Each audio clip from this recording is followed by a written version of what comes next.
I'm sitting on this beach in Phuket, and Kanye's curled up beside me like a cat finding warmth. The sun's painting everything gold, and she's tracing circles on my chest with her finger. "You're my lucky lion," she whispers, and I can feel her breath against my neck. "You bring peace to my life, Lenny. Nobody's called me Lenny in years. Not since my ex-wife stopped caring enough to use nicknames." I look down at her dark hair spilling across my shoulder, and something in my chest loosens for the first time in forever. That's how his email started. Simple, soft, like a memory that never quite let go. He didn't jump into the bad parts, didn't lead with what went wrong.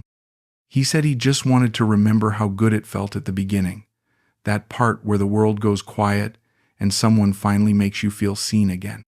He asked if we thought it was too boring to share, like his story only mattered if it ended in disaster.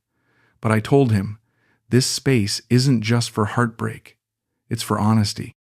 And sometimes, the most powerful thing is a man admitting he let himself hope again. If you've ever been there just sitting beside someone who made you forget your age, your past, your pain, let us know in the comments. Doesn't matter how it ended, you're not alone in how it felt. And you'd be surprised how many guys carry these memories quietly, thinking nobody else would understand. And if stories like this one mean something to you, if you feel they deserve to be heard, not buried, there's a little heart icon under this video. That's the super thanks. It helps us keep sharing what others are still too scared to say out loud. Even something small goes a long way. So here it is, the start of something beautiful, and what followed. From a man who signed off his email with one line that stuck with me: "She made me feel like a man again, even if it didn't last." "You make me feel young again," I tell her, and it's the truth. At 55, I thought I was done with this. Done with the butterflies, the racing heart, the way a woman's laugh can make you forget about everything else. But here's Kanye, 22 and glowing, telling me I'm her safe harbor. "I never felt this close to a man before," she says, and her voice is so soft I have to lean in to hear her. "With you, I can just be myself." I want to believe her. God, I want to believe her so badly it hurts. Back in California, I was just another divorced tax auditor counting down the days to retirement. Nobody looked at me twice. Nobody needed me. But here, with the ocean lapping at our feet and this beautiful woman in my arms, I feel like I matter again. I didn't think I'd ever fall for someone like this. I admit, and she looks up at me with those enormous brown eyes. "Like what?" she asks, and there's something vulnerable in her voice that makes me want to protect her from everything. "Like someone who makes me forget I'm supposed to be tired," I say. "Like someone who makes me want to be better than I am." She smiles then, and it's like the sun coming out from behind clouds. "You already are better, Lenny. You just needed someone to see it." The waves are getting bigger now, and other couples are packing up their beach chairs. But I don't want this moment to end. I don't want to go back to the hotel, where I'll have to think about real life. About the fact that I'm old enough to be her father. About the fact that this can't last forever. "What are you thinking about?" she asks. And I realize I've been quiet too long. "Just how perfect this is," I say, and she nestles closer. "How? I never expected to feel this way again." She's quiet for a moment, and I can feel her thinking. "You know what I love about you?" She finally says. "You don't try to impress me. You just let me see who you really are." And that's when I know I'm in trouble. Because she's right. I've been more myself with her in 2 weeks than I was in 20 years of marriage. "I love how you listen," I tell her. "How you actually care about what I'm saying." She sits up then, and the evening light catches her face in a way that makes my breath catch. "Of course I care," she says. "You're important to me, Lenny. More important than you know." There's something in her tone that I can't quite place. Something that makes me want to ask questions I'm not ready to hear the answers to. But instead, I pull her back down beside me and kiss the top of her head. "I'm the luckiest man alive," I whisper, and she laughs, but it sounds different now. Softer. More distant. "Yes," she says, and her fingers find mine in the sand. You are very lucky. The way she says it makes me wonder if she means something else entirely, but I push the thought away. I'm not ready for doubt. Not yet. The beach is almost empty now, just us and the sound of the waves. We should go, she says, but neither of us moves. In a minute, I say, and she nods against my shoulder. In a minute. But even as I say it, I can feel something shifting. Something in the way she's holding herself, like she's already pulling away, like she's thinking about something I'm not supposed to know about.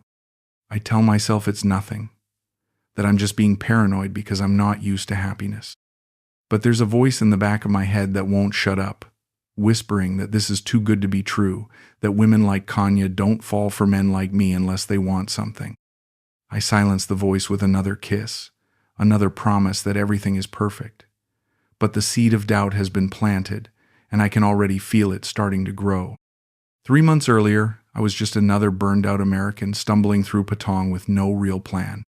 I'd taken early retirement after my divorce finalized, liquidated everything I could, and bought a one-way ticket to Thailand because it seemed like the kind of place where you could disappear if you needed to.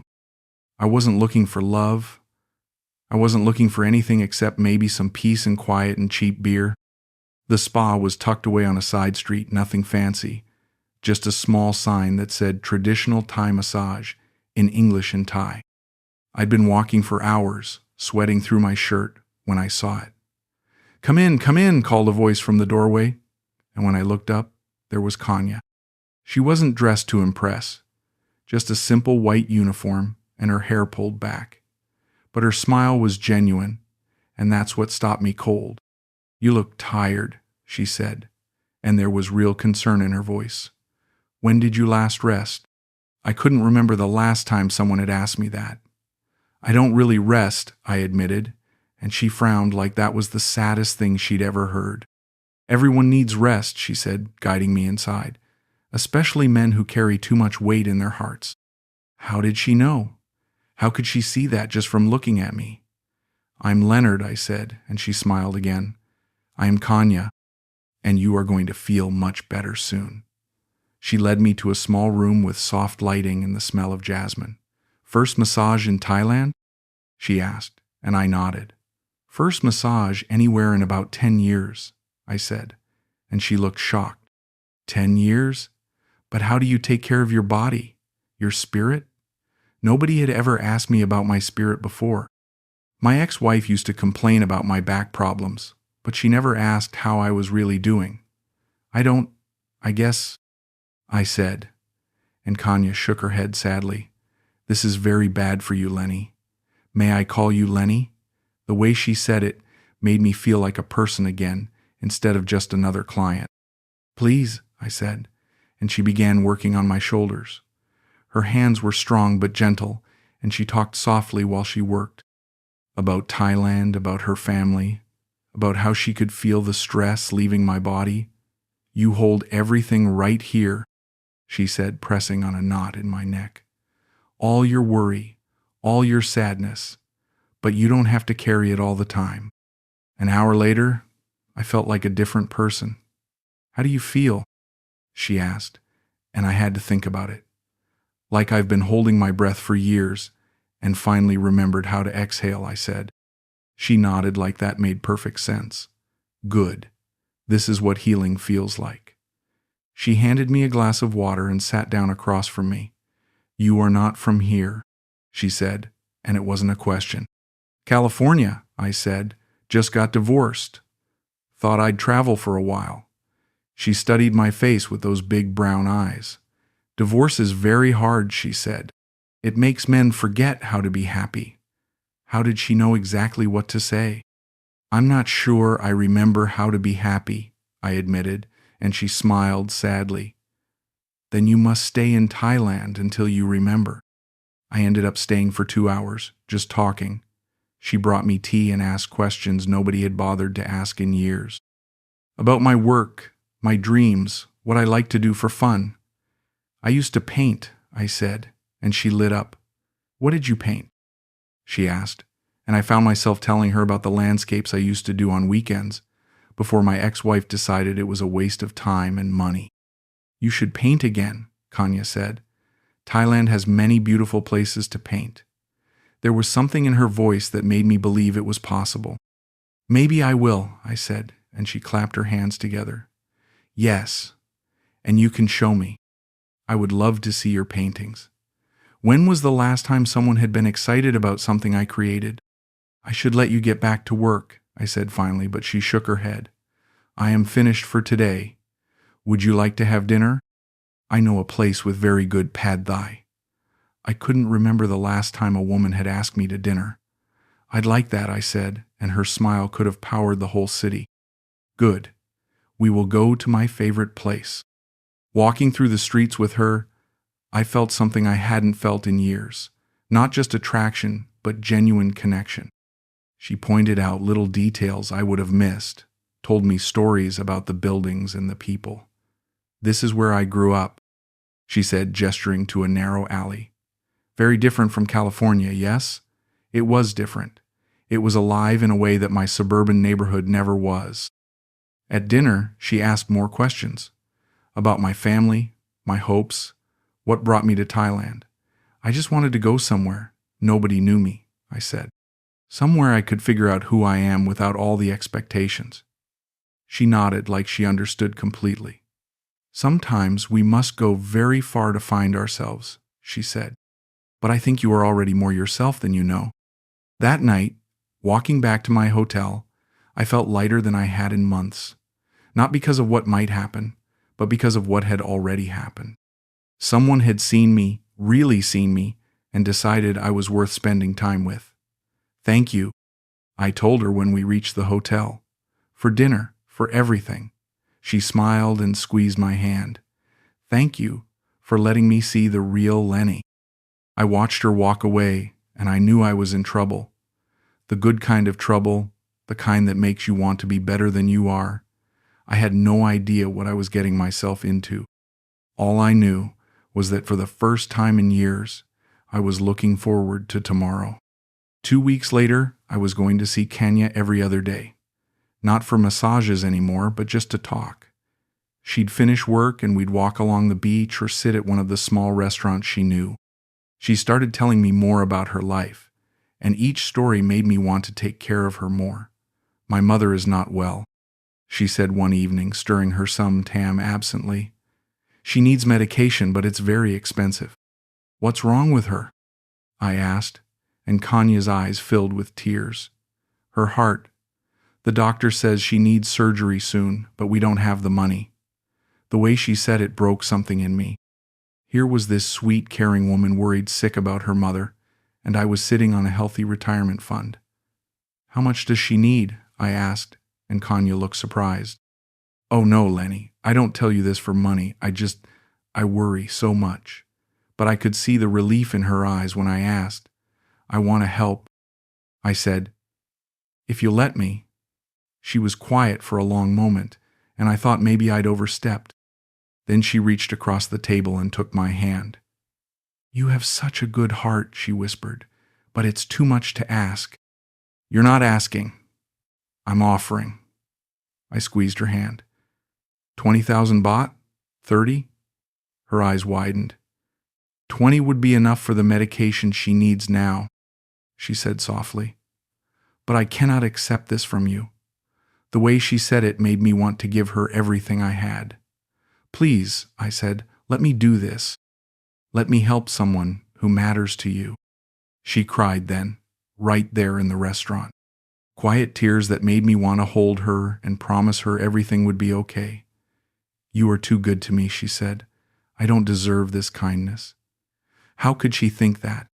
This woman who had brought light back into my life, who listened to my stories and made me feel important again? You deserve everything good, I told her, and I meant it. The next day, we went to the bank together. I watched her face as I handed over the money, and the gratitude there was worth every baht. My mother will be so happy, she said, hugging me tight. She will want to meet the man who helped her. The idea of meeting her family, of becoming part of her world in some small way, made me feel like I was finally building something real. That evening she introduced me to her cousin Molly. They met us at a bar near the beach, and I could tell immediately that Molly didn't approve of me. She was polite but cold, answering my questions with short responses and switching to Thai whenever she wanted to say something to Kanye. She is protective of me, Kanye explained later. She thinks all foreign men are the same. And what do you think? I asked, and Kanye smiled. I think you are different. You care about more than just yourself. She was right. With her, I did care about more than just myself. I cared about her happiness, her dreams, her mother's health. I cared about being the kind of man who deserved her attention. A few days later, she mentioned her living situation. The rent is going up again, she said with a sigh. I might have to move farther from work. She shared a small apartment with Molly, she explained, and they were both struggling to keep up with the costs. How much more? I asked, and she shook her head. I don't want to burden you with my problems. But I was already doing the math in my head. 5,000 baht a month wasn't much to me, but it was everything to her. What if I helped with the rent for a few months? I suggested, just until you get settled. She looked at me like I'd offered her the world.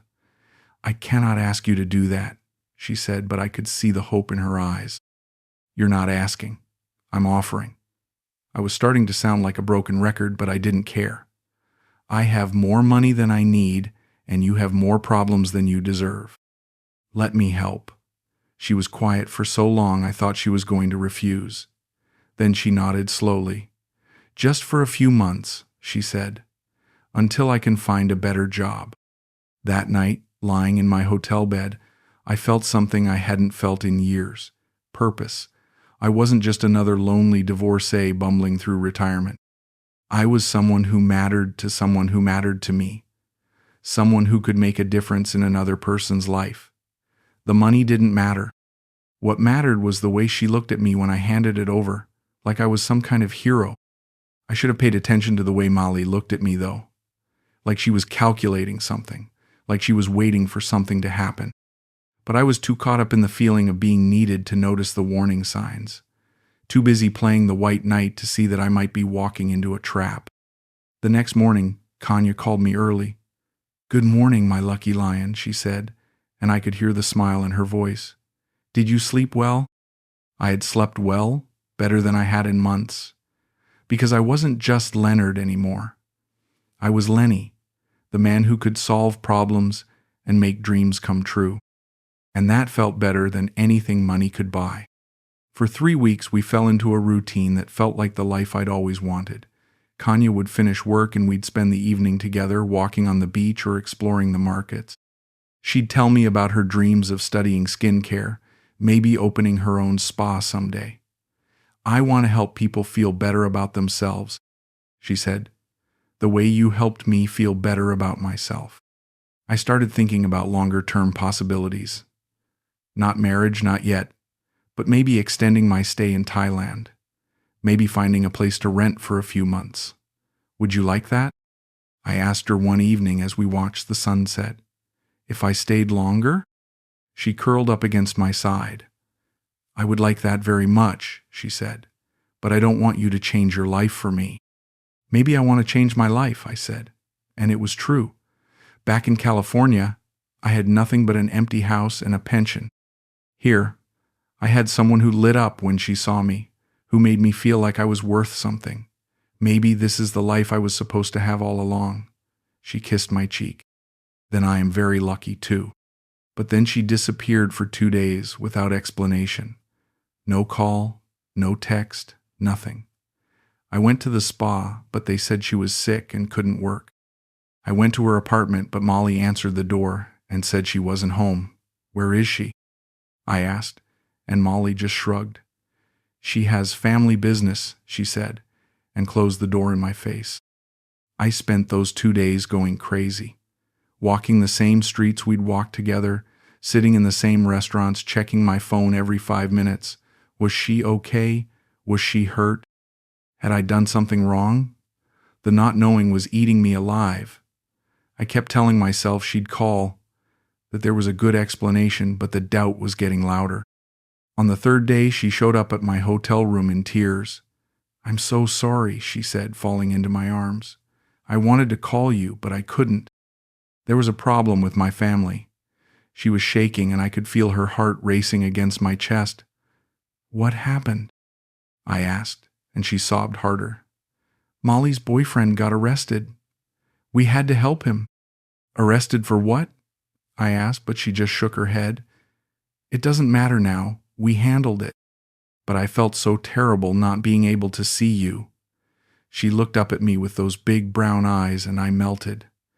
"I thought you were angry with me," she whispered. "I thought maybe you decided I was too much trouble." "Never," I said, kissing her forehead. "I was just worried about you. I didn't know what to think." She held me tighter.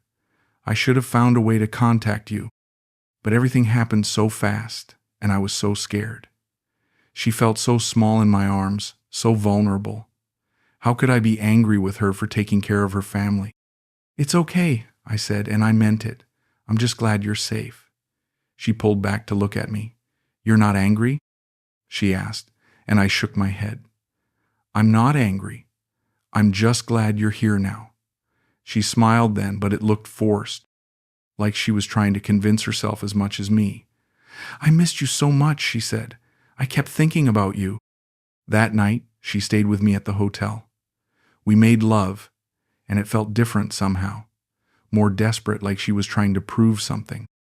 Afterwards, she lay with her head on my chest, and I thought everything was back to normal.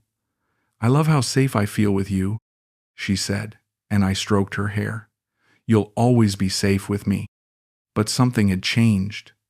I could feel it in the way she held herself, in the way she looked at me when she thought I wasn't watching. There was a distance that hadn't been there before, like she was thinking about something else even when we were together. I told myself it was just stress from whatever had happened with Molly's boyfriend, that she'd be back to normal soon. "Tell me about your family," I said one evening, trying to reconnect. "Besides your mother and Molly, do you have siblings?" She was quiet for a long moment. "I have a sister," she said finally, "but we don't speak much. She lives far away." She didn't offer any more details, and when I asked follow-up questions, she changed the subject. I should have pushed harder, should have asked more questions, but I was so desperate to get back to the way things were that I let her deflect. I told myself that everyone had family complications, that it wasn't my business anyway. But the truth was, I was starting to realize how little I actually knew about her life outside of our time together. 3 more weeks passed, and things seemed to improve. She was affectionate again, attentive, interested in my stories. We started talking about her skincare dreams again, and I found myself mentally calculating how much it would cost to help her set up a small business. "You really think I could do it?" she asked, and I nodded. "I think you could do anything you set your mind to." But there were still moments when I caught her looking at her phone with an expression I couldn't read. Still times when she'd excuse herself to take calls in Thai, speaking in hushed tones. "Everything okay?" I'd ask when she came back, and she'd smile and nod. "Just family stuff," she'd say. "Nothing important." Looking back, I can see all the signs I missed. The way she'd tense up when I asked about her day. The way she'd change the subject when I mentioned meeting more of her friends. The way she'd sometimes seem surprised when I showed up at the spa, like she'd forgotten we had plans, but at the time I was so grateful to have her back that I ignored every red flag. I was falling in love with a woman I barely knew, and I was too scared of losing her to ask the questions that might have saved me. Instead, I threw myself into being the perfect boyfriend, the generous foreigner who could solve all her problems. And she let me, smiling that beautiful smile, and calling me her lucky lion while she planned her next move. It was a Tuesday when everything shifted. We were having lunch at our usual place when Kanye got quiet in a way that made my stomach drop. She stirred her soup without eating, and I could see her working up the courage to say something. "What's wrong?" I asked, and she looked up at me with those eyes that had gotten me into this mess in the first place. "I need to tell you something," she said, and my heart started racing. I can't work at the spa anymore. The way she said it made it sound like someone had died. What do you mean? I asked, and she sighed deeply. The owner is selling the business. All the girls have to find new jobs. She reached across the table and took my hand. I'm scared, Lenny. I don't know what I'm going to do. There are other spas, I said, but she shook her head. It's not that simple. The good places, they only hire girls with experience or connections. And I'm getting older. She was 22, but in her world, maybe that was old. I was thinking maybe this is my chance to do something different, something better. Like what? I asked, though I had a feeling I knew where this was going. Remember how we talked about me studying skincare, opening my own place? She squeezed my hand. Molly and I, we found a small space. It's perfect for what I want to do.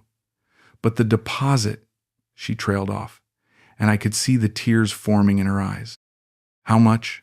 I asked, and she looked away. Too much. 50,000 baht. I know it's impossible, but I had to tell you about it because you're the only one who believes in my dreams. 50,000 baht. About $1,500. Not a fortune, but not nothing either. That's a lot of money, I said, and she nodded. I know. I'm sorry I even mentioned it. I don't have anyone else to talk to about this. She was crying now, and I wanted to fix it. That was always my problem. I saw tears, and I wanted to make them stop. Don't cry, I said, and she wiped her eyes. I'm being silly. Something else will come up. But I was already doing the math. I had about 200,000 baht in my Thai bank account, money I'd transferred for living expenses. 50,000 would hurt, but it wouldn't destroy me. And this was her dream. This was her chance to build something real, something that could support her long term. What if I helped? I asked, and her eyes went wide. No, Lenny, I can't ask you to do that. But she wasn't pulling her hand away. You're not asking, I'm offering. I was using that phrase a lot lately. This is your future we're talking about. Your chance to build something beautiful. She looked at me like I'd just offered to give her the moon. You would really do that for me? Of course I would, I said, and I meant it. I believe in you. I believe in your dreams. She started crying again, but these were different tears. Happy tears.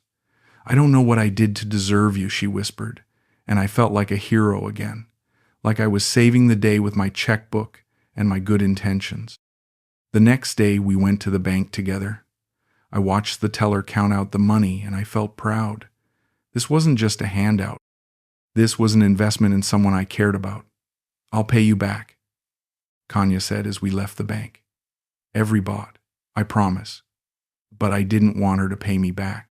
I wanted her to succeed, to build something amazing, to prove that I'd been right to believe in her. Don't worry about paying me back, I said. Just build something wonderful. She hugged me tight, and I could feel her excitement. I will, she said.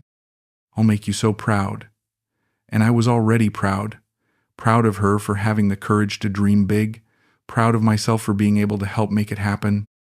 That evening, she was different. More affectionate, more attentive. She cooked for me at her apartment, something she'd never done before.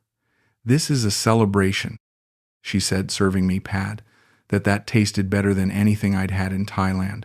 The first night of our new life together. Our new life. I liked the sound of that. We made love that night, and it was intense in a way it had never been before. Like she was trying to show me with her body what she couldn't say with words. I love you, she whispered afterwards, and my heart nearly stopped. It was the first time either of us had said those words. I love you too, I said, and I meant it completely. But over the next few days, something started to change. She was busier, always talking about meetings with contractors and suppliers. She'd disappear for hours at a time, claiming she was working on the new business. I wish I could spend more time with you, she'd say. But there's so much to do. I understood. Starting a business was hard work. She stopped staying over at my hotel as much. I need to be available for calls, she'd explain, and Molly needs help with everything. I missed her, but I tried to be supportive.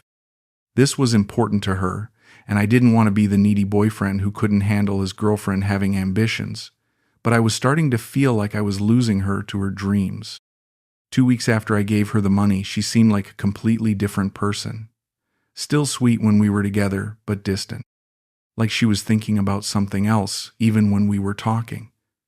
"How's the business coming along?" I'd ask, and she'd give me vague answers. "Good," she'd say. "Very good. You'll see soon." I started to wonder if I'd made a mistake. Not in giving her the money, but in expecting that it would bring us closer together. Instead, it seemed to be driving us apart. She had what she needed from me, and now she didn't need me anymore. The thought made me sick, but I pushed it away. I was just being paranoid. She loved me. She'd said so herself. But deep down, I was starting to realize that love might not be enough.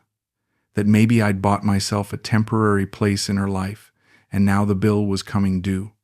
I just wasn't ready to admit it yet. I wasn't ready to face the possibility that I'd been played by someone who was much better at this game than I was. 3 weeks after the transfer, I was barely seeing Kanye anymore.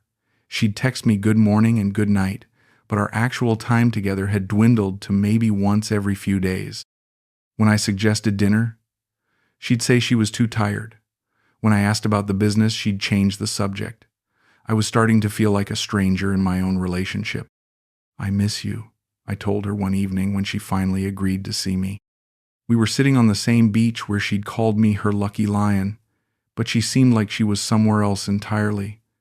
"I miss you too," she said, but she was checking her phone while she said it. "I'm just so busy with everything." "Maybe we could take a trip together," I suggested. "Get away from all the stress for a few days." I'd been thinking about Chiang Mai, maybe some of the temples up north. A chance to reconnect away from all the distractions. I could book us a nice hotel, somewhere peaceful. She looked at me like I'd suggested flying to the moon. "I can't leave right now, Lenny. There's too much happening with the business." She tucked her phone away, but I could see her fingers twitching toward it. "Maybe in a few months, when things settle down." A few months. It felt like a lifetime away. "What about just one weekend?" I asked. 2 days? "I wish I could," she said, and for the first time in weeks, she looked genuinely sad. "I really wish I could. But Molly needs me here, and there are so many problems to solve." She reached over and squeezed my hand. "You understand, don't you? You know how important this is to me." I did understand, or at least I was trying to, but I was also starting to feel like I was dating a ghost. "Of course I understand," I said. "I just miss spending time with you." She leaned over and kissed my cheek. "Soon," she said. "Once everything is settled, we'll have all the time in the world." That night, she didn't come back to my hotel. She said she needed to be home in case of emergencies. I lay awake staring at the ceiling, feeling more alone than I had since my divorce. This wasn't how it was supposed to go. I was supposed to be the hero who saved the day, not the forgotten benefactor gathering dust on a shelf. A few days later, she called me, sounding upset. "Lenny, I need to talk to you about something," she said, and my heart sank. "Can you meet me at the usual place?" The usual place was a coffee shop we'd been going to since the beginning, but we hadn't been there in weeks. "Of course," I said. "Are you okay?" When I got there, she was already waiting, and she looked terrible. Dark circles under her eyes, her hair pulled back in a messy ponytail. "What's wrong?" I asked, sliding into the seat across from her. "Is it your mother?" She shook her head, and I could see she was close to tears. "It's worse than that." "Tell me," I said, reaching for her hand. "Whatever it is, we'll figure it out together." She pulled her hand away, and that's when I knew something was really wrong. "The business," she said. "There are problems. Big problems." She started crying then, and I wanted to hold her, but something in her posture warned me off. "What kind of problems?" I asked, and she wiped her eyes with a napkin. "The contractor cheated us, took our deposit and disappeared. And now the landlord wants more money up front, or he'll give the space to someone else. She was sobbing now, and I felt that familiar urge to fix everything. How much more money? 30,000 baht, she said through her tears. I know it's too much to ask. I know you've already done so much for me. She looked up at me with those eyes that had gotten me into this mess. But I don't know what else to do. If I lose this opportunity, I'll never get another chance like this. 30,000 baht, another $1,000, on top of the 50,000 I'd already given her. I was starting to feel like an ATM with legs. That's a lot of money, Kanye, I said, and she nodded. I know. I'm ashamed to even ask, but you're the only person who believes in me. What about Molly? I asked. Can't she help? Kanye shook her head. She's already given everything she has, and her family, they don't have money like. She trailed off, but I knew what she was going to say. Like I did. Like the rich American who could solve all their problems with his magic checkbook. I need to think about it, I said, and her face fell. Of course, she said quickly. I understand. It's too much to ask. But I could see the disappointment in her eyes the way she was already pulling away from me. I just need a day or two, I said, to figure out my finances. Of course, she said again, but she was already standing up. I should go. There's so much to deal with. She leaned down and kissed my forehead, but it felt like a goodbye kiss. I'll call you tomorrow, she said, but I had a feeling she wouldn't. I watched her walk away, and I felt something cold settle in my stomach. That night I sat in my hotel room, staring at my bank statements. I'd already given her 70,000 baht over the past few months. Another 30,000 would put me at 100,000. A third of my Thai savings gone. For what? A business I'd never seen? A relationship that felt like it was slipping away no matter how much I invested in it? I thought about calling her, about saying yes, about being the hero one more time. But something inside me had shifted. For the first time since I'd met her, I was thinking clearly. This wasn't about love anymore. This was about money. And I was finally ready to admit it. The next morning she called me. Lenny, she said, and her voice was different, flatter. Have you thought about what we discussed?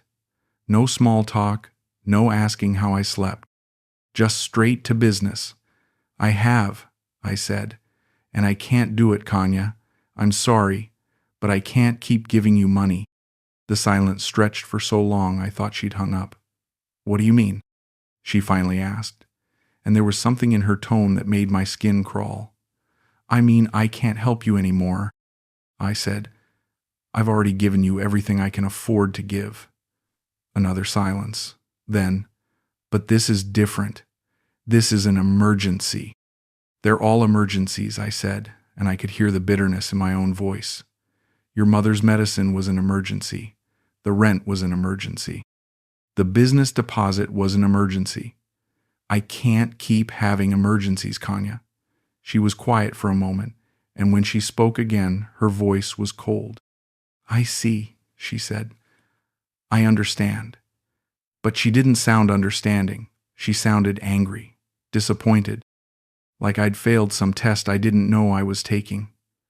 I thought you cared about me, she said. I thought you wanted to help me build a life. The guilt hit me like a punch to the gut, but I forced myself to stay strong. I do care about you, I said, but I can't be your only solution to every problem. I waited for her to argue, to cry, to say something that would make me change my mind.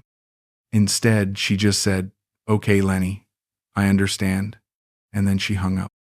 I stared at my phone for a long time after that, waiting for it to ring again, waiting for her to call back and apologize or explain or beg me to reconsider, but it stayed silent. And something in my chest started to crack. This wasn't how it was supposed to go. She was supposed to understand that I wasn't rejecting her, just her constant need for money. That evening, I went to the spa looking for her. Kanye not work today, the receptionist told me in broken English. She's sick, but her tone suggested otherwise. I tried calling again, but it went straight to voicemail. I sent a text. Can we talk? I miss you. No response. The next day, I tried again. And the day after that, my calls weren't going through anymore. My texts weren't being delivered. And when I went to her apartment, Molly answered the door with a look that could have frozen hell. "She doesn't want to see you," she said simply. "Please don't come back." "What do you mean she doesn't want to see me?" I asked, but Molly was already closing the door. "Wait," I said, putting my hand against it. "I just want to talk to her." To explain. Molly looked at me with something that might have been pity. "She has nothing to say to you," she said. "You made your choice." Standing in that hallway, I felt something die inside me. This was it. This was how it ended. Not with a fight or a dramatic confrontation, but with a closed door and a woman who wouldn't even look me in the eye. I'd said no to her financial demands, and she'd said no to everything else, including me. I walked back to my hotel in a daze, trying to process what had just happened. 3 months of my life gone, 70,000 baht gone, and for what? For the privilege of learning that I'd never mattered to her at all, that I'd been nothing more than a walking wallet with a heartbeat. That night, I did something I hadn't done since my divorce. I got drunk, properly, thoroughly drunk, and I sat in my empty hotel room and finally let myself see the truth. Kanye had never loved me. She loved what I could do for her, and the moment I couldn't do it anymore, I ceased to exist. The worst part wasn't the money. Money could be earned back. The worst part was realizing how little I'd actually known about the woman I thought I loved. How easily I'd been manipulated by someone who was probably laughing about it with Molly right now. How completely I'd fooled myself into believing that someone like her could actually care about someone like me. I was 55 years old, and I'd been played like a teenager with his first crush, and the woman who'd done it to me had disappeared without even having the decency to say goodbye. The first week after Kanye vanished, I kept thinking she'd come back, that she'd realize she'd made a mistake and show up at my hotel with tears and apologies. I found myself checking my phone every few minutes, convinced I'd missed a call or a text, but my phone stayed silent, and my hotel room felt like a tomb. I couldn't eat. Food tasted like cardboard, and my stomach was too twisted up to keep anything down anyway. I'd lost 15 pounds by the time I finally dragged myself to a mirror and saw what I'd become. Hollow-eyed, unshaven. Looking every one of my 55 years, plus a few extra, for good measure. This is pathetic. I told my reflection, but knowing it didn't make me feel any better. On day 8, I went back to the spa. Not to look for Kanye, but because I needed to know what had really happened. "Excuse me," I said to the same receptionist who'd told me Kanye was sick. "I'm looking for information about Kanye. She used to work here." The woman looked at me with recognition and something that might have been sympathy. "Kanye not work here anymore," she said, and I nodded. "I know, but when did she leave? Was it recently?" The woman glanced around, then leaned closer. "She leave 2 weeks ago," she whispered. "Maybe 3 weeks. She say she start new business. 2 weeks ago." That meant she'd already quit when she told me the spa was being sold. "Did she say anything about the business?" I asked, but the woman shook her head. "Just that she have better opportunity, make more money." She studied my face. "You are the American man she talk about? The one who helped her?" The way she said it made my stomach drop. "What did she say about me?" The woman looked uncomfortable. "She say you very kind, very generous." There was something in her tone that suggested there was more to it than that. "What else?" I pressed, and she glanced around again. "She say American men easy to make happy. Just need to listen to their stories and let them feel important." The words hit me like a physical blow. "She said that?" I asked, and the woman nodded reluctantly. "I sorry to tell you this, but I think maybe you should know." I thanked her and walked out on shaking legs. So that's what I'd been to her. An easy mark who needed to feel important, and she'd played me perfectly. That afternoon, I made a decision that probably saved my sanity. I hired a motorcycle taxi and gave him Kanye's address. "I just want to see if she's there," I told myself. I just want to know she's okay. But that was a lie. I wanted answers. I wanted to understand how someone could fake intimacy so convincingly. The apartment building was in a part of town I'd never been to before. Older, more run down than I'd expected. I climbed the narrow stairs to the third floor and stood outside her door for a full minute before knocking. No answer. I knocked again, louder this time. Still nothing. But I could hear voices inside, and one of them sounded like Molly. "I know you're in there," I called out. "I just want to talk." The voices went quiet. Then I heard footsteps, and the door opened just enough for Molly to peer out. "I told you not to come here," she said, but she didn't slam the door this time. "She doesn't want to see you." "Is she okay?" I asked, and Molly's expression softened slightly. "She's fine," she said. "She's moving on with her life." The way she said it made it clear that moving on meant moving away from me. "Where is she?" I asked, and Molly shook her head. "It doesn't matter. She's not coming back. Can you just tell her I'm sorry?" I said, hating how desperate I sounded. "Tell her I didn't mean to hurt her." Molly looked at me for a long moment, and I thought I saw something like pity in her eyes. "You didn't hurt her?" she said quietly. "She's not hurt. She's just finished with you. Finished with me. Like I was a project she'd completed. A job she'd finished. Did any of it mean anything to her?" I asked, but Molly was already closing the door. "I'm sorry," she said through the crack, "but you need to go now." And then I was alone in the hallway again, staring at a door that might as well have been a wall. I spent the rest of that day wandering through Phuket like a ghost, visiting all the places Kanye and I had been together. The beach, where she'd called me her lucky lion. The restaurant where we'd had our first dinner. The market where she'd bought me a shirt she said brought out my eyes. Every place was full of memories that now felt like lies. At the beach, I sat in the same spot where we'd watched the sunset together, where she'd told me I was important to her, where I'd believed I'd found something real. The sun was setting again, painting the sky the same colors it had been that first night, but it felt cold this time, empty, like the whole world had been drained of warmth.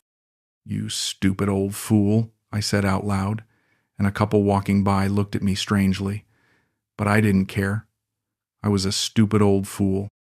I'd let loneliness and ego cloud my judgment until I couldn't see what was right in front of me. I'd wanted so badly to be loved that I'd convinced myself I was being loved, even when all the evidence pointed the other way. That night, I got drunk again. But this time, instead of wallowing, I got angry. Angry at Kanye for lying to me. Angry at myself for believing her. Angry at the whole situation that had led me to Thailand in the first place. The anger felt better than the sadness. It felt like something I could use. I pulled out my laptop and started researching romance scams in Thailand. Foreign men being taken advantage of by local women. The stories I found were all variations of the same theme. Lonely Western men, young local women, urgent financial needs, and vanishing acts. I wasn't special. I wasn't unique. I was just another statistic in a very old game. The worst part was reading the comments from other men who'd been through the same thing. Their stories were so similar to mine it was eerie. The same progression, the same red flags, the same ending. And many of them had been warned by friends or family, just like I probably would have been if I'd told anyone what was happening. But I hadn't told anyone. I'd kept Kanye a secret because some part of me had known it was too good to be true. Some part of me had been waiting for the other shoe to drop. And now it had, and I was sitting alone in a hotel room in Thailand, staring at my bank statements and wondering how I'd become such a cliché. The ocean outside my window was the same ocean where Kanye had traced circles on my chest and called me her lucky lion. But I didn't feel lucky anymore. I felt like the unluckiest man alive, and I had no one to blame but myself. After 2 weeks of wallowing, I made a decision that surprised even me. I wasn't going home. Not yet. I wasn't going to let this experience define my entire relationship with Thailand. So I booked a train ticket to Chiang Rai, the furthest north I'd ever been, and packed my bags with a kind of grim determination. The train ride gave me 8 hours to think, which was probably too much thinking, but I needed it. I needed to sit with what had happened and try to make sense of it without the distractions of Phuket, without the constant reminders of everywhere Kanye and I had been together. You're running away, I told myself, but maybe running away was exactly what I needed to do. Chiang Rai was different. Quieter, more traditional, without the beach resort atmosphere that had made everything in Phuket feel like a vacation from real life. I found a small guest house run by an elderly Thai couple who spoke just enough English to check me in and point me toward the nearest restaurant. No one here knew my story. No one here knew I was a fool. For the first few days, I just walked. Through markets, around temples, along the river. I didn't talk to anyone except to order food or ask for directions. I wasn't ready for conversation yet. I was still too raw, too angry at myself to trust my judgment around other people, especially around women who might see me coming from a mile away. On day 4, I bought a notebook, a simple spiral-bound thing from a convenience store. And I started writing. Not a diary, exactly, but a record of what had happened, how it had made me feel, what I should have seen coming. The first red flag, I wrote, was that she was interested in me at all. It was brutal, but it was honest. Writing helped. It forced me to look at the whole relationship chronologically, to see the patterns I'd missed while I was living through it. The way she'd always had a crisis right after I'd given her money. The way she'd become distant whenever she got what she needed. The way she'd never introduced me to anyone except Molly, who'd clearly been in on whatever game they were playing. I wasn't looking for a girl, I wrote one afternoon sitting by the river. I was looking for peace. I was looking for someone who could sit beside me at breakfast without checking her phone. Someone who would listen to my stories and make me feel like I mattered. But instead of finding peace, I found someone who fed on my loneliness and called it love. The writing was helping me understand something important. This wasn't really about Kanye. It was about me, about the hole in my life that I'd been trying to fill with the wrong things, about the way I'd confused being needed with being loved, about how desperate I'd been for validation that I'd ignored every warning sign. She didn't love me, I wrote, but I didn't really love her either. I loved the idea of her. I loved the way she made me feel about myself. I loved being the hero, the provider, the man who could solve all her problems. I was using her just as much as she was using me. The only difference was that she was better at it. The realization was painful but liberating. I hadn't been the victim of some master manipulator. I'd been a willing participant in a transaction that both of us had understood on some level. She'd given me the illusion of being loved and needed, and I'd given her money. The only problem was that I'd thought it was real while she'd known it was business. A week into my stay in Chiang Rai, I had my first real conversation with another person since leaving Phuket, an Australian man named David who was staying at the same guest house. He was in his 60s, traveling alone, and we ended up sitting together at breakfast when the place was crowded. "You look like a man with a story," he said, and something about his tone made me think he might have one too.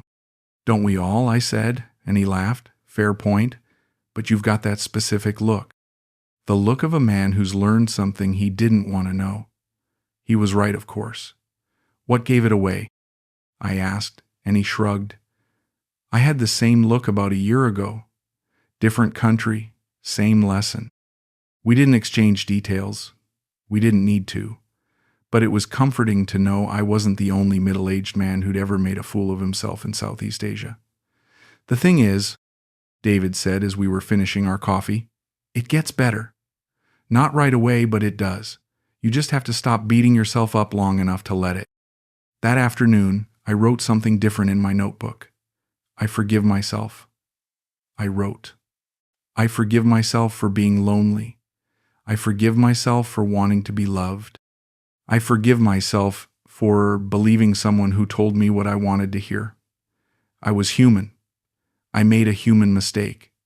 And now I'm going to learn from it and move on.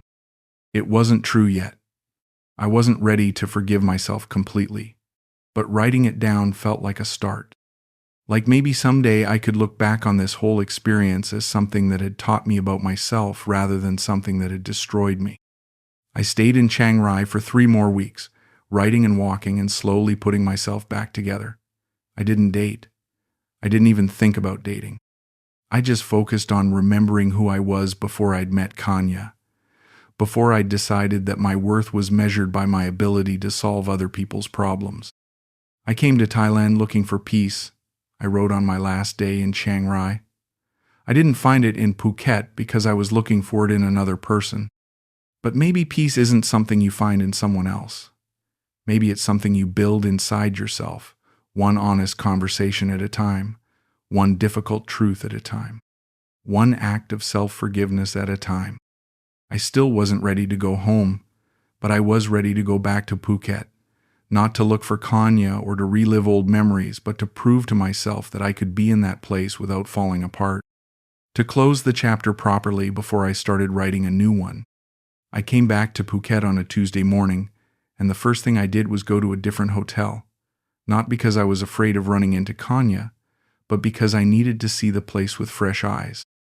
The man who'd checked into that first hotel 3 months ago was a different person than the one walking these streets now. That man had been running from his life. This one was trying to build a new one. The beach looked smaller than I remembered, less magical. Just sand and water and tourists taking selfies. I walked to the spot where Kanye had called me her lucky lion, and I felt nothing. No pain, no anger, no nostalgia, just the slight annoyance of stepping on a piece of broken shell. The ocean had already washed away any trace of what had happened here. I sat down anyway and pulled out my notebook. I'd been carrying it everywhere for weeks now, filling it with thoughts and observations and brutal self-assessments. Today I came back to the scene of the crime. I wrote, but there's no scene anymore, just a beach where 2 people once told each other lies. Or maybe just one person told lies while the other person desperately wanted to believe them. A young couple walked by, the man's arm around the woman's waist, both of them laughing at something on her phone. They looked happy. They looked real. I felt a moment of envy, then let it pass. Their happiness didn't diminish mine. Their love didn't make my loneliness more acute. They were just 2 people enjoying a moment, and I was just one person learning to be okay with that. That evening, I went to the spa where I'd first met Kanye, not to ask about her, but to get a massage from someone else. From the receptionist who'd told me the truth about when Kanye had really left. "You come back," she said when she saw me, and there was surprise in her voice. "I thought you go home." "I did go away for a while," I said, "but I'm not ready to go home yet." She nodded like she understood. "You want massage?" she asked, and I said yes. "From someone who won't try to fix my life?" I added, and she laughed. "Just your back," she promised. "Your back and your shoulders, nothing else." The massage was good, professional. The therapist, a woman in her 40s named Nim, didn't ask me any personal questions or tell me about her family's problems. She just worked on my knots and tension spots and told me to drink water and stretch more often. It was exactly what I needed. Service without drama, transaction without manipulation. Afterwards, I walked through the night market, eating street food and watching people. Families on vacation, backpackers planning their next destination, couples holding hands and haggling over souvenirs.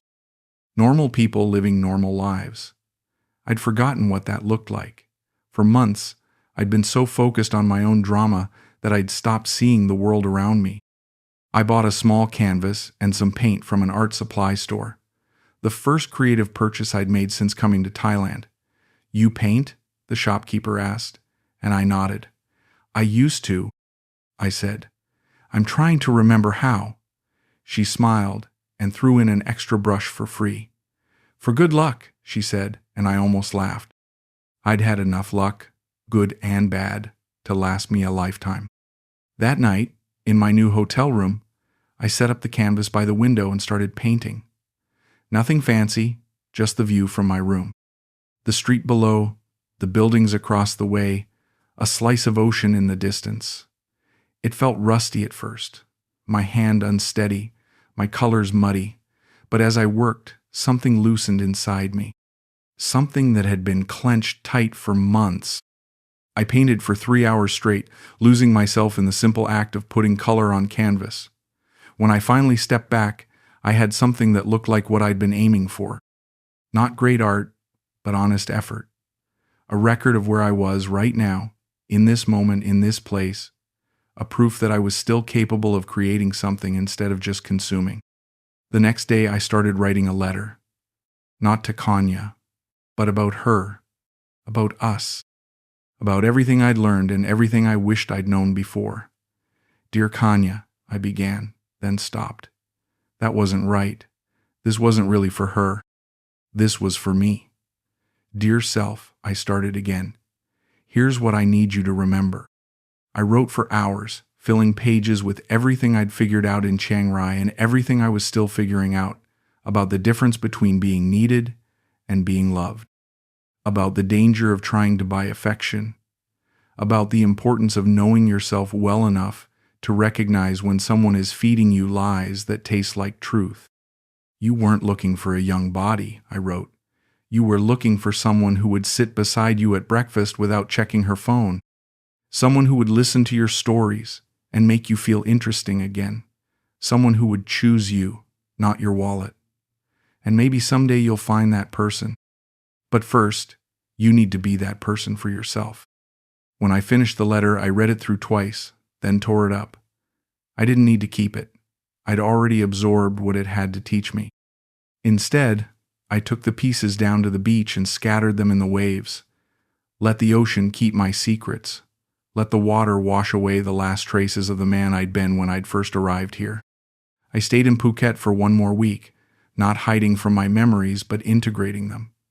I went to restaurants where Kanye and I had eaten together, but I ordered different food. I walked streets we'd walked together, but I paid attention to things I'd missed the first time. Architecture, street art, the way the light changed throughout the day. On my last morning, I went back to the beach one final time. Not to say goodbye to Kanye, but to thank Thailand for teaching me something I'd needed to learn about resilience. About the difference between being alone and being lonely. About the importance of loving yourself enough to walk away from people who don't see your worth. I deleted her photos from my phone, all of them, without looking at them one last time. I deleted her contact information. I blocked her number not because I was angry anymore, but because I was done. The story was over, and I was ready to start writing a new one. As I packed my bags for the trip home, I realized something had shifted. I wasn't going back to California defeated. I wasn't going back as a cautionary tale or a victim of romance fraud. I was going back as someone who'd made a mistake, learned from it, and survived it. Someone who'd discovered he was stronger than he'd given himself credit for. The plane lifted off from Phuket Airport, and I watched the island shrink below me until it was just a speck in the ocean. Somewhere down there, Kanye was probably already working on her next lonely foreign man, telling him he was her lucky lion, that he brought peace to her life, and maybe that man would be smarter than I was, or maybe he'd make the same mistakes I did.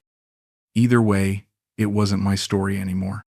I was 55 years old, I had most of my retirement savings still intact, and I had learned something valuable about the difference between love and need. I wasn't healed. I wasn't even sure I was ready to trust again. But I was honest, and that felt like enough to build a life on. The ocean below kept all our secrets, just like I'd asked it to, and as the plane carried me toward whatever came next, I felt something I hadn't felt in months. Not happiness exactly, but possibility. The possibility that my best days weren't behind me. The possibility that I could write a better ending than the one I'd almost settled for. And for the first time since this whole thing started, that felt like enough.